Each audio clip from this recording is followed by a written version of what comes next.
Morning, everybody. I just wanted to make a quick comment about last week's sermon before I go into this. Last week we talked about these fundamental elements that were part of a traditional 12-step recovery program. And one of the things that I did not dwell upon very much, which I should have, was the absolute importance of community. And all the stuff that we're going to be talking about, we're not going to be constantly emphasizing community because everything we're talking about is taking place in the stories that I'll tell and the stuff that I describe that I experienced. It all takes place already embedded in that context. And the reason I mention this is because I heard TC talking about grow and serve groups, and that's the example of what that means. So in the recovery world, you've got these little recovery meetings going on all over the place, and you find yourself in there, and you get discipled in there, and you get led through what it means to live by the Spirit already in that community, living it out within this community, serving others. And not everybody here is in recovery, but it's no reason for you not to do the exact same thing. It's no reason for you not to be embedded in community in the exact same way that you're living all this stuff out in the context of things like grow and serve groups. So go join one, go participate, and all of that. So anyway, we now return to our originally scheduled program. Last week, Kevin kicked us off in this series called Life Change from the Heart.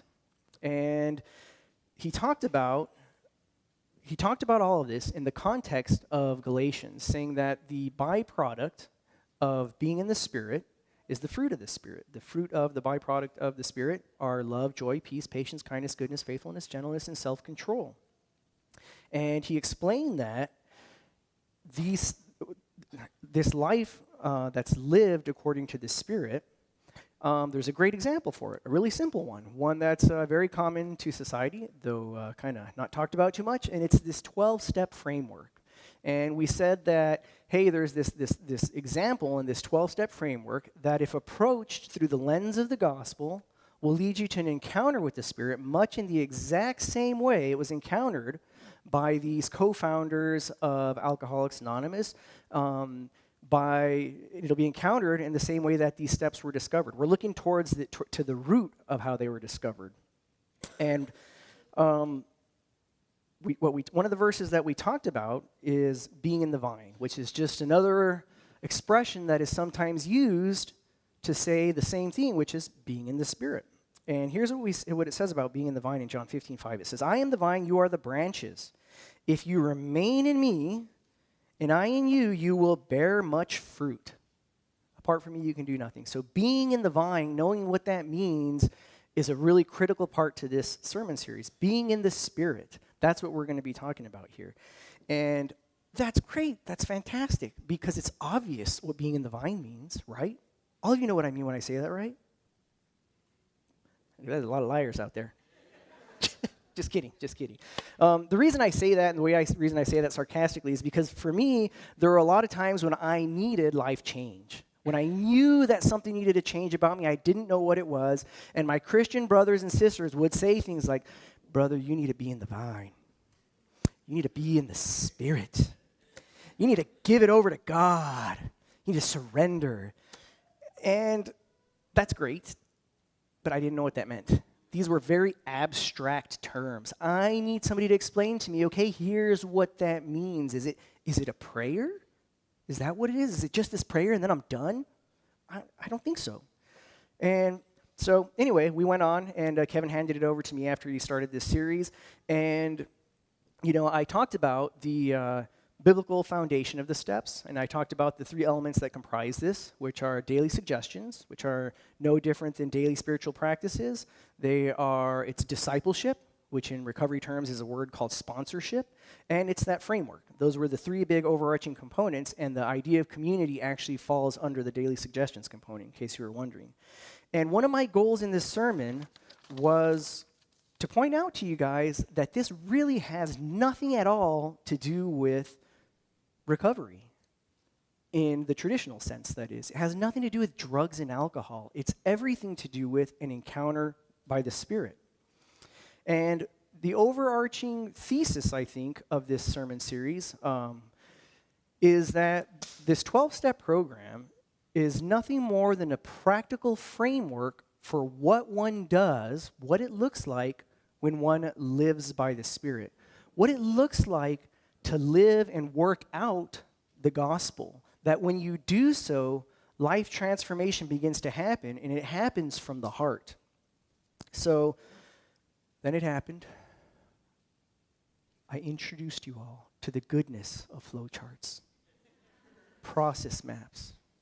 I know you loved them, so it's back. By popular demand, my phone would not stop ringing. Bring it back, brother. Not the case at all. But anyway, I just wanted to bring you back super high level just to show you that, just to give you an idea for what we're doing. And I forgot my laser pointer. I know. It's sin where I come from to not have your laser pointer at all times. You know, you got to use it. But anyway, all I did was I said, hey guys, the purpose, what we're going to be doing here is we're going to reverse engineer this term recovery. And we know that the 12-step program is this framework that was absolutely inspired and founded upon the Bible. And we know, based on the wording of the 12th step, that it's all about a spiritual experience.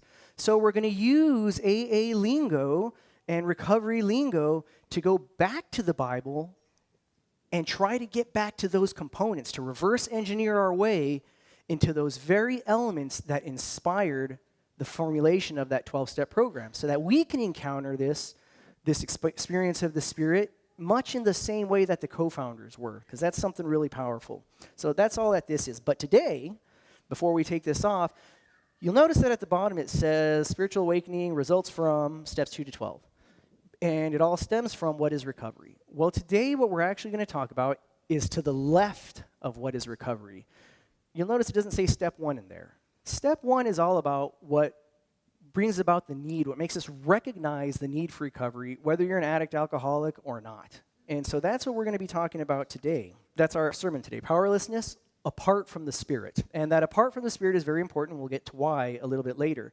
Now, as we get into this book of Romans, you have to know that this book is complex. It's rich. In Texas speak, where I'm from, where I grew up, this book's a doozy. All right? So I'm not going to pretend like I can get into the depth of what this book is all about. Instead, I'm just going to share with you just a broad stroke about the overarching theme that's going on that leads us into the point that we're launching from.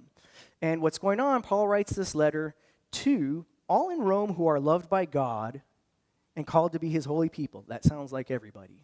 And what he starts to do is he starts to build this case. It's an amazing thing to read and go deeper into, to just demonstrate that righteousness, to be right with God, righteousness is not a matter of the law, of obedience to the law. It's a matter of faith in Jesus Christ. And what he says as he's building this case is that, look, all of us are under the power of sin. And that's why this is true. That's one reason why this is true. Jews and Gentiles alike, because this is very much a letter that has a lot to do with Jewish culture. He said Jews and Gentiles alike are all under the power of sin. All right, what's the power of sin? That's another churchy term that those people would tell me. It doesn't mean anything to me. But first, so let's go back to what Paul was saying about all of us being under the power of sin. In Romans chapter 3, verses 9 to 12, he says, and what he's doing here is he's speaking or writing in Old Testament language. And so what he says is, for we have already made the charge that Jews and Gentiles alike are all under the power of sin, as it is written. And here comes the Old Testament talk. These references to Scripture in the Old Testament. There is no one righteous, not even one. There is no one who understands. There is no one who seeks God. All have turned away. They have together become worthless. There is no one who does good, not even one. Come on now. Is that really true? Seriously? Come on. I'm pretty good, right? Well, according to this, no. According to this, all of us are under this power of sin. So again, like I said, what the heck does this power, being under the power of sin mean? Well, he puts it in his own life experience. And he does this in chapter 7, verses 15 to 25. And you need to know that in theological circles, in these nerdy circles, in technical terms, they describe this portion of the letter as the doobie-doobie-doo of Romans. Okay? So there are clearly some theologians out there. So here's what he says, beginning in verse 15 of chapter 7. I do not understand what I do, for what I want to do, I do not do. But what I hate, I do. If I do what I do not want to do, I agree the law is good. As it is no longer I myself who do it, but it is sin living in me. For I know that good itself does not dwell in me, that it is in my sinful nature. For I have the desire to do what is good, but I cannot carry it out. For I do not do the good I want to do, but the evil I do not want to do, this I keep doing. Doobie-doobie-doo. Now if I do what I do not want to do, it is no longer I who do it, but it is sin living in me that does it. So I find this law at work. Although I want to do good, evil is right there with me. For in my inner being I delight in God's law, but I see another law at work in me, waging war against the law of my mind and making me a prisoner of the law of sin at work within me. What a wretched man I am. Who will rescue me from this body that is subject to death? Thanks be to God, who delivers me through Jesus Christ our Lord. So then, I myself in my mind am a slave to God's law, but in my sinful nature, a slave to the law of sin. So, in this passage, Paul is talking about powerlessness. This is the definition of powerlessness. In his heart of hearts, he wants to do what's right. He wants to delight in God's law. But he can't. For some reason, not only does he not delight, not only does he not do what he wants to do, he does the very thing that he doesn't want to do. What's going on there? And so in a separate context, Jesus echoes this reality of powerlessness to sin in John 8:34, where it says in verse 34, Jesus replied, "Very truly I tell you, everyone who sins is a slave to sin." And a verse I didn't read in chapter 3 a little bit earlier, in another verse, Paul points out the fact that all have sinned and fall short of the glory of God. So based on what we read in chapter 3, about all of us being under the power of sin, does this apply to anybody in here? This powerlessness? Maybe not. I don't know. So what are we talking about here? What's going on with Paul here? He's describing these two laws in conflict with one another. One represents his desire to delight in God. This is going on in his mind. This is going on in his heart. But then he says there's this other law at work that contradicts, that wages a war against that law. And he finds himself losing to it again and again and again. And something that's really interesting and really important about this passage is the tense that it's written in. It's written in the present tense. Paul isn't saying, I used to be this way. He writes in the present tense. And so it kind of makes you wonder, is he maybe suggesting that after turning your life over to God, after believing in your heart that he was raised from the dead, that he's the solution, is he maybe suggesting that it's not zap, you're done? I think so. It seems like it. And this is really important because there are a lot of Christians who are seeking recovery in the 12-step context who do not like this word powerlessness. There are a lot of people for which this is a stumbling block, this very word. They express that, no, look, when I surrendered to God, that powerlessness of my flesh, it was annihilated. But if that's true, then you've achieved perfection. Because there is no longer the law of the flesh in you, it's just the Spirit. So it's really important to recognize that it is okay to admit that you're powerless when you recognize that it's when you're apart from the sin. So in verse 24, Paul goes on, after he goes into this powerlessness discussion, and he says, "What a wretched man I am. Who will rescue me from this body that is subject to death?" And immediately in the following verse, he says, "Thanks be to God who delivers me through Jesus Christ our Lord." And he stops there and goes back to this idea of powerlessness again. "So then, I myself in my mind am a slave to God's law." This is in the same verse. "But in my mind, in my sinful nature, a slave to the law of sin." It's like he reiterates the present tense of this. And without wasting any time, though, he jumps into the solution. The next chapter starts in your Bible, in Romans 8, verses 1 through 4.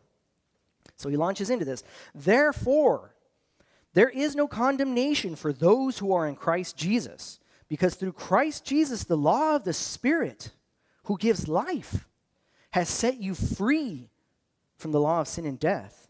For what the law was powerless to do, because it was weakened by the flesh, God did by sending his own Son in the likeness of sinful flesh to be a sin offering. And so he condemned sin in the flesh, in order that the righteous requirement of the law might be fully met in us, who do not live according to the flesh, but according to the Spirit."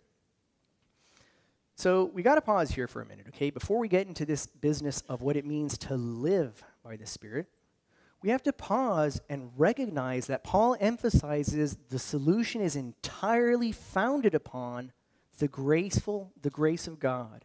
That without this graceful act of Christ, we cannot leverage the power of the Spirit. That it's only through Christ, and that's a really important thing, especially because we're going to be talking a lot about doing, the things that we do, what it looks like to live by the Spirit. So we have to really pause and embrace that reality, that point that he's making. And so just to elaborate a little bit more on what that means for those of you who maybe didn't spend your entire life in the churchy environment, I'll say a little bit more about that. So Paul, what we're talking about here is this idea that God came to us in the flesh. This is the incarnation we celebrate at Christmas, right? In doing so, he came, as it says in the previous verses we read, in the likeness of sinful flesh. And in Hebrews 4:15, it says, "For we do not have a high priest who is unable to empathize with our weaknesses, but we have one who has been tempted in every way, just as we are." So why did he do that? Why would he do that? He did that so that he could conquer sin through a life without sin. That was something that we're incapable of doing, as we saw in Romans 3. But then he goes even further. He subjected himself to the physical consequences that come because of sin, death. So he didn't deserve death. He lived the life that does not suffer the consequences of it, but he subjected himself to it so that he could conquer death itself through his resurrection. That's clearly what we celebrate in Easter, right? And he did all of this so we could have a choice through what he did.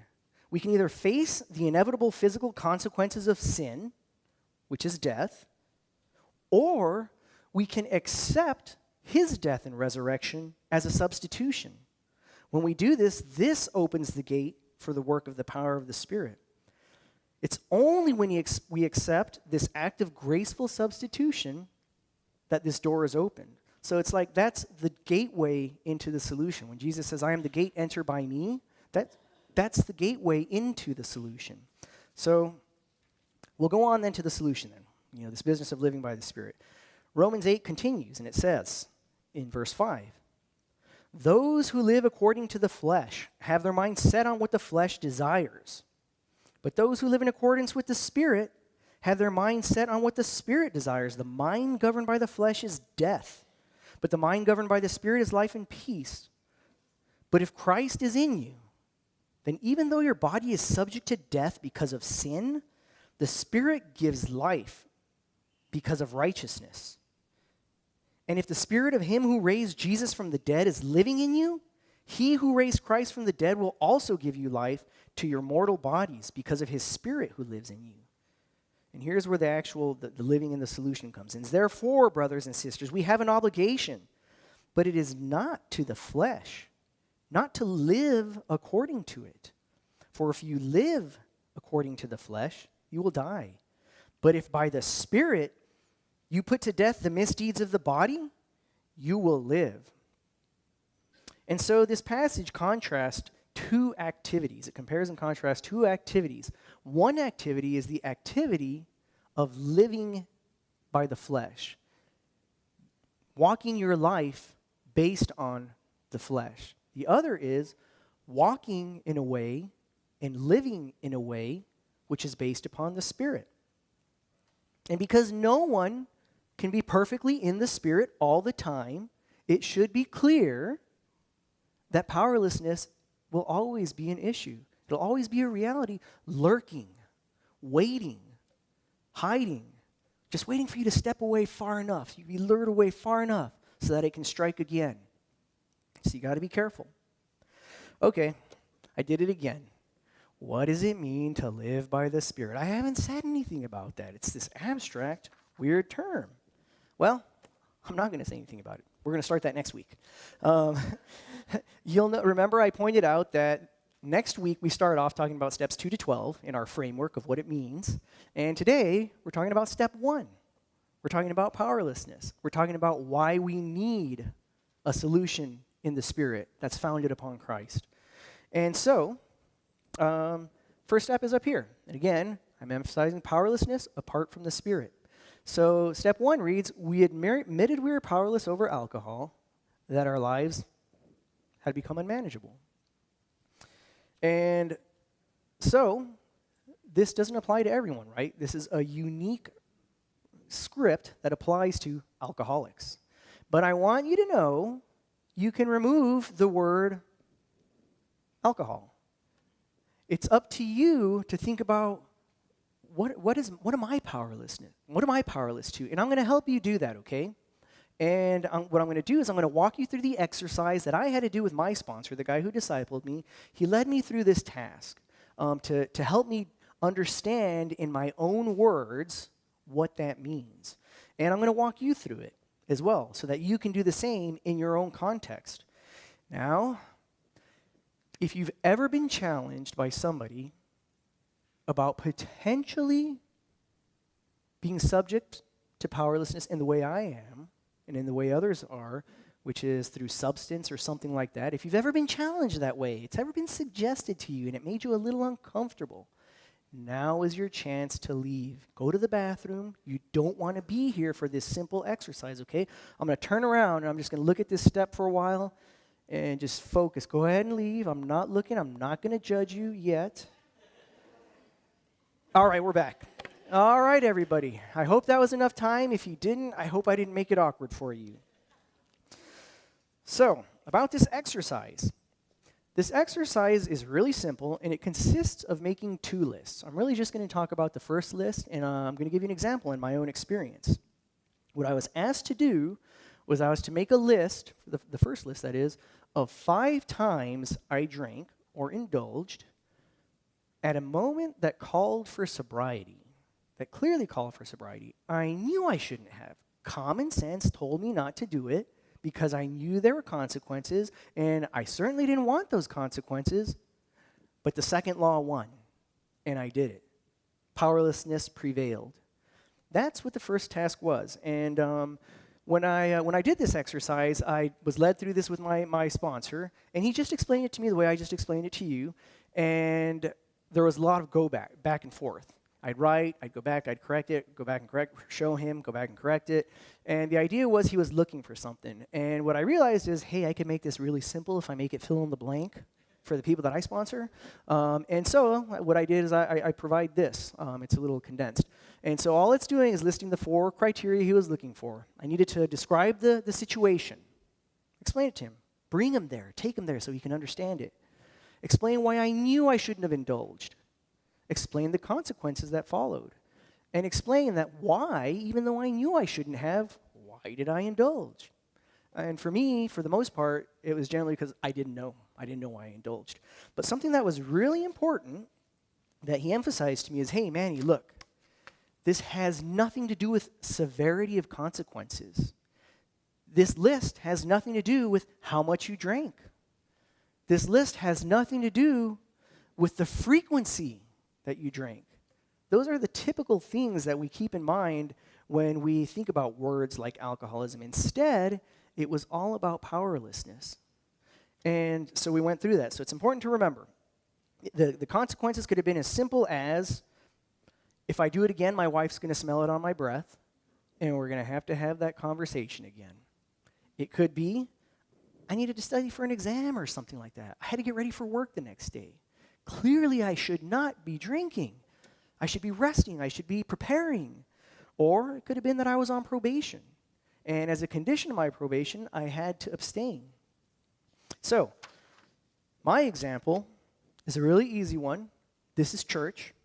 I'm not going to give you the juicy stuff. So this is a really easy one. This is a real clean, church-friendly one that I've sanitized even beyond that. And it took place over Thanksgiving. I went home for Thanksgiving. I was visiting my family in Texas from Detroit. And on Thanksgiving, we get together at my parents' house every year. My sisters come over with their families, and we have a meal. Not uncommon, right? Usually this meal's around 4 o'clock, and so at about noon, there's this friend of mine I wanted to visit. It's like, yeah, I want to go visit this guy. But the thing is, this guy likes to drink all the time. And I know I shouldn't drink, because then I'm going to be the disappointment again. If they even suspect it, I'm the disappointment again. And I can already hear in my head, I get home and they just smell this little, they catch this whiff of the alcohol, and they're going to be saying things like, there goes that Manny again, living in the world. He's so of the flesh. Because my family was a very churchy family, you see. And that's what was going to happen. I'd get the look. So I go to my friend's house. I got 4 hours. As I'm walking over there, I'm like, a 40. A 40's not that bad. That's clearly something I could get away with. I got 4 hours. We're going to be watching the Lions game. We're going to be watching the Lions lose. They lose every Thanksgiving. It's the heartbreak of all of Michigan. And so, I'll get some 40s for us. Well, immediately at the store, the plan goes out the window. It's now 2 40s for each of us. And then we went to the bar for some shots because we could just continue the game there. And then we decided to burn one. And I know you guys are looking at me right now, right? You're saying, this guy's about 260. The guy's stacked. This guy's ripped. He could handle that. No big deal. Well, at that time, I didn't look anything like this, guys. I actually only weighed 135 pounds. And so I was smashed. I mean, completely smashed. And in my mind, I thought, well, I've got a mile walk home. I'll air it out. It's going to air out. By the time I get home, I'm going to be sober. In fact, I'm going to be taking so many extra steps. I'll clearly be sober. So I get home. And the reality of this is, all I remember is my brother-in-law sitting across from me. And him just giving me that look, just looking into my soul in disappointment. I was the disappointment again. That's who I was in my family, and there I was again. But what does this look like for the non-alcoholic and the non-addict? What does this exercise look like? It's the exact same thing. The only difference is the form of self-indulgence. I was pursuing self-indulgence through alcohol. If you do not indulge yourself in drugs or alcohol, what is it? Do you indulge yourself through pride? Is it anger? Do you lose yourself to anger? Is it self-righteousness? Food, pursuing power, prestige, sex, codependency? What is it? What is it? It's for you to find out, for you to think about. Now, when we get to the part about the consequences, there was a part, remember I was talking about the consequences. That's another challenge for you. For me, they're really easy and they're really obvious. But what about yourself? Give it some thought. Should you have come home from work that day, even though you knew you could pick up the very next morning where you left off, but instead, you chose to put in those 2 extra hours? Did your family miss out on having mom again because she worships her career? What is it for you? Think about it. Was it an outburst of anger? Did you lash out at your children in just the harshest way that you would never let anybody hear, see? Did you alienate them from you? Did you scare them? What is it? Think about it. Challenge yourself. Be honest. So the second list, I'm not going to talk much about, and I'm not going to show it, but it was really similar to the first. In this particular case, rather than times I should have abstained altogether, this list was about times I went in with a plan. I was only going to drink a little bit, but I shut the bar down. I was never going to do that again. No, never, never. But I did it again. What does that look like in your case? It was only going to be an hour of overtime, but it turned into 5. I was only going to look at pornography just for a few minutes, but it ended up going on for several hours. What does it look like for you in your own context? So, I haven't said anything about the little thing called unmanageability. And this is really important. This is kind of one of those things where it gets a little bit different for the addict and the alcoholic than it does for the non-addict alcoholic. And just as it's tempting to think about addiction in terms of quantity consumed, frequency, it's also tempting to look at the severity of circumstances that a person faces. And I was one of those people. I was guilty of that. Last week I told you I was in this holding cell and that I was like, Lord, Lord, I'll do anything. Well, I was really sincere in my heart, and when I started going to these AA meetings in Detroit, in southwest Detroit, and on the east side, this is a tough part of town. And so a lot of the stories that were shared were really tough. These were really tough stories, and I couldn't relate to them. There are things like long-term imprisonment. There are things like homelessness. There are things like absolute destruction within the family. I had not quite reached that. And there was a part of me that was like, maybe that prayer wasn't really necessary. Maybe I am all right. Maybe this doesn't apply to me. And would you believe I was so stupid that I expressed this in a particular meeting that I'd been going to for a while. I'd been sharing there, hearing them share. I share, they share, I share, they share. And I came to this realization, hey, I don't relate to what you guys are talking about, and I said this. I said, I don't get it, guys. I'm sorry. Maybe I'm all right. And this was really offensive, as you can imagine. Somebody actually immediately jumped up and started to make their way at me. And thank God, somebody stopped them, because that would not have ended well for me. And this person who stopped him said, shut up. Just shut up and listen. Look, you may not have been to these places that we've been to. You may not have experienced that severity. But all of us here, every single one, has been through what you've described. It's a part of our story. So shut up and listen. And I was stunned, and I woke up. I began to realize that this thing of unmanageability is more like a timeline. And in the beginning of that timeline, we're talking about a timeline of consequences. In the beginning, they're infrequent maybe. They're less severe. There are those little arguments you get in because of it. Maybe a little embarrassment. Maybe getting in some trouble or a lecture at school or at work. But they get serious. They get more serious. and more frequent.